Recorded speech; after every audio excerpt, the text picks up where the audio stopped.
कहते हैं कि जंगली जानवर की ताकत उसकी चुप्पी में छिपी होती है।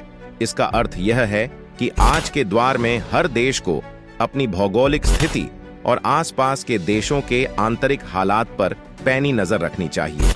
यह एक पुरानी कहावत है, लेकिन जो पॉलिटिक्स में यह आज भी उतनी ही महत्वपूर्ण है। हाल ही में हुए ब्रिक्स सम्मेलन में जो दृश्य देखने को मिला, जहां प्रधानमंत्री नरेंद्र मोदी और शी जिनपिंग ने एक दूसरे से हाथ मिलाया, वह वैश्विक राजनीति में चर्चा का विषय बन गया। शायद किसी ने नहीं सोचा था कि भारत और चीन का इस तरह से हाथ मिलाना अमेरिका जैसे ताकतवर देश को भी आशाएं कर सकता है। यह एक ऐसा हैंडशेक था जिसने अंतर्राष्ट्रीय राजनीति में झंझावात पैदा कर दिया। आप इस स्क्रीन पर देख सकते हैं। इस कूटनीतिक कदम से यह स्पष्ट हो गया है कि हर देश अपने पड़ोसियों के साथ किस हद तक सहमति और विरोध दोनों का खेल खेल सकता है, और भारत की यह पहल एक मिसाल बन सकती है। और शायद यही कारण है कि आजकल वैश्विक स्तर पर भारत और चीन के बीच बढ़ती कूटनीतिक समझदारी पर चर्चाएं हो रही हैं। वॉइस ऑफ अमेरिका, जो कि अमेरिकी सरकार द्वारा वित्त पोषित न्यूज आउटलेट है, ने हाल ही में एक आर्टिकल प्रकाशित किया है। इस आर्टिकल में भारत और चीन के बीच हुई बॉर्डर पर शांति की डील को लेकर सवाल खड़े किए गए हैं कि क्या यह अमेरिकी इंडो पैसिफिक रणनीति के लिए उचित था। कई अमेरिकी विश्लेषकों और चीनी मूल के प्रोफेसर्स जो जियोपॉलिटिक्स में शोध कर रहे हैं का मानना है कि यह समझौता अमेरिका के लिए चिंता का विषय है। दोस्तों, अब यहाँ एक सवाल उठता है, क्या सच में भारत अब इतना आत्मनिर्भर हो गया है कि उसे अमेरिका पर भरोसा करने की जरूरत नहीं रही और इसी कारण उसने चीन की ओर दोस्ती का हाथ बढ़ाया? दोस्तों, इन सभी पहलुओं को हम इस वीडियो में सरल भाषा में समझेंगे, लेकिन आगे बढ़ने से पहले कृपया इस वीडियो को लाइक कर दीजिए। यह आपकी 1 सेकंड का समय लगा, लेकिन इससे हमें बहुत मदद मिलेगी। पीएम मोदी और शी जिनपिंग के बीच यह संकेत देता है कि अब अमेरिका अपनी इंडो पैसिफिक रणनीति को भारत पर निर्भर करके आगे बढ़ने से बच सकता है। अगर भारत को सीमा पर स्थिरता और शांति का आश्वासन मिल गया है, संभवतः भारत अब उतनी सक्रियता से अमेरिका के साथ चीन को काउंटर करने की रणनीति में शामिल नहीं होगा। यह अमेरिका के जियोपॉलिटिकल थिंकर्स के लिए एक बड़ा संकेत है। भारत अब गॉड में भी उतनी सक्रियता से भाग नहीं ले सकता और एशिया नाटो जैसे विचारों में उसकी रुचि सीमित हो सकती है। दूसरी ओर चीन में भी इस घटनाक्रम को लेकर सरप्राइज देखने को मिला है, जहां पहले चीन के विश्लेषक यह मानकर चल रहे थे कि भारत चीन के खिलाफ अमेरिका के साथ खड़ा रहेगा।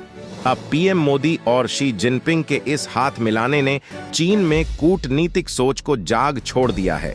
जियोपॉलिटिक्स की जटिलताओं में वर्तमान में एक नया ध्रुवीकरण उभरता दिख रहा है। दोस्त का दोस्त दोस्त नहीं, लेकिन दुश्मन का दुश्मन मित्र जरूर हो सकता है। इस कहावत की गूंज आज एशिया में सुनाई दे रही है। लोग यह मानकर चल रहे थे कि आने वाले समय में चीन, रूस और नॉर्थ कोरिया एक तरफ होंगे, जबकि अमेरिका, भारत और जापान दूसरी तरफ। ऑस्ट्रेलिया को भी कुछ हद तक इसमें गिना जा सकता है, परंतु उसकी सैन्य शक्ति और भौगोलिक दूरी उसे एक निर्णायक भूमिका निभाने से रुकती है। चीनी मीडिया और वहां के विश्लेषकों का मानना है कि भारत ने अमेरिका पर अपना विश्वास घटा दिया है। ग्लोबल टाइम्स, जो कि चीन का सरकारी न्यूज आउटलेट है, में प्रकाशित एक आर्टिकल के अनुसार भारत ने यह कदम तब उठाया जब उसने महसूस किया कि कनाडा के साथ चल रहे विवाद और खालिस्तान नेता पन्नू को लेकर अमेरिका द्वारा संभावित दबाव भारत के लिए समस्या बन सकता है। साथ ही अमेरिकी निवेश का जो भरोसा भारत ने रखा था, वह भी अब कमजोर होता दिख रहा है। इसका एक कारण यह भी है कि यदि डोनाल्ड ट्रंप दोबारा सत्ता में आते हैं, तो अमेरिका अन्य देशों पर भारी टैरिफ लगा सकता है, जिससे भारतीय अर्थव्यवस्था को सीधे तौर पर झटका लग सकता है। भारत के संभावित रुख को देखते हुए चीनी विश्लेषकों का मानना है कि भारत ने अमेरिका के साथ जुड़ी अनिश्चितताओं को बांप लिया है। अमेरिका का रवैया अक्सर बदलते रहा है और चीन के लोगों का यह भी मानना है कि भारत अब चीन के साथ बेहतर संबंध बनाने के लिए तैयार है। दिलचस्प बात यह है कि भले ही चीन में अंग्रेजी का प्रसार इतना व्यापक न हो, पर चीन के थिंक टैंक्स और विशेषज्ञ भारत में चीन विरोधी भावनाओं का अध्ययन करने में काफी रुचि दिखा रहे हैं। अक्टूबर के महीने में कुछ रिपोर्टर्स ने संकेत दिए कि बीजिंग इस बात से चिंतित है कि भारत में चीनी उत्पादों का बहिष्कार बढ़ता जा रहा है और लोग उनके विकल्प ढूंढने लगे हैं। जैसे दिवाली का ही देख लीजिए। दिवाली के दौरान भारतीय बाजारों में चीन से बनी वस्तुएं लगभग 70% हिस्सेदारी रखती थीं, लेकिन अब चीनी उत्पादों के बहिष्कार के चलते यह हिस्सेदारी लगातार भारी मात्रा में घट गई है। अब चीन का यह मानना है कि प्रधानमंत्री मोदी और शी जिनपिंग के बीच जो हैंडशेक हुआ है, उसके बाद भारत चीन बॉर्डर पर तनाव में का मी आएगी किसी के साथ। भारत में जो एंटी चीन सेंटीमेंट तेजी से बढ़ रहा था, वह भी धीरे धीरे कम हो सकता है। यह चीन के दृष्टिकोण से बहुत महत्वपूर्ण है, क्योंकि वे यह समझने लगे हैं कि भारत के साथ उनके संबंधों को पुनर्स्थापित करने की आवश्यकता है। साथ ही चीन में जो वर्तमान में धारणा बनाई जा रही है, वह यह है कि भारत ने अमेरिका के बजाय चीन के साथ सहयोग को प्राथमिकता देने का फैसला अपनी ताकत के कारण नहीं, बल्कि जोखिम को कम करने की आवश्यकता से लिया है। रूस के साथ भारत का स्थिर संबंध रहा है, जहां रस कभी भारत के विरुद्ध किसी उग्र कदम की संभावना नहीं रखता। इसके विपरीत अमेरिका की अनिश्चित बढ़ती जा रही है, विशेष रूप से कनाडा और उस भारत संबंधों पर हाल की घटनाओं के बाद। यदि अमेरिका में आगामी 54 में ट्रंप फिर से राष्ट्रपति बनते हैं और अपने कर नीति का पालन करते हैं, तो भारतीय निर्यात पर अधिक तारीफ से दबाव आ सकता है, जिससे भारत के लिए आर्थिक जोखिम बढ़ सकते हैं।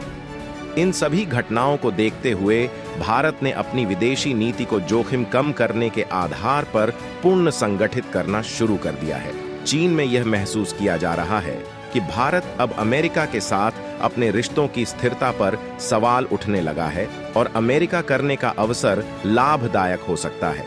हालांकि यह भी चिंता का विषय है कि चीन इस धारणा के साथ भारत की ओर देख रहा है कि वह अमेरिका पर अपनी निर्भरता कम करने के उद्देश्य से चीन से हाथ मिला रहा है। अगर भविष्य में चीन की आक्रामकता बढ़ती है और वह ताइवान जैसे मुद्दों पर अपनी स्थिति मजबूत करता है, तो यह आशंका बनी रहती है कि वह अरुणाचल प्रदेश या अन्य विवादित क्षेत्र में भी अपनी आक्रामकता दिखा सकता है।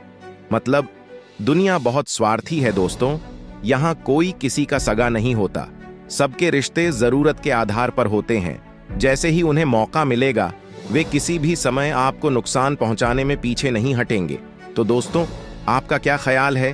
क्या चीन भारत का भरोसेमंद पड़ोसी बन सकता है, या फिर सिर्फ अपने फायदे के लिए भारत का इस्तेमाल कर रहा है? अपनी राय हमें कमेंट बॉक्स में जरूर बताएं। आपके विचार हमारे लिए बेहद अहम है। अगर यह वीडियो आपको पसंद आया हो तो इसे लाइक करें, हमारे चैनल को सब्सक्राइब करें और बेल आइकन को ऑल पर सेट कर दें, ताकि हर नई अपडेट आप तक सबसे पहले पहुंचे। और हाँ, वीडियो को अपने दोस्तों के साथ शेयर करना ना भूलें, ताकि हम सब मिलकर इस चर्चा को और आगे बढ़ा सके। जय श्री राम।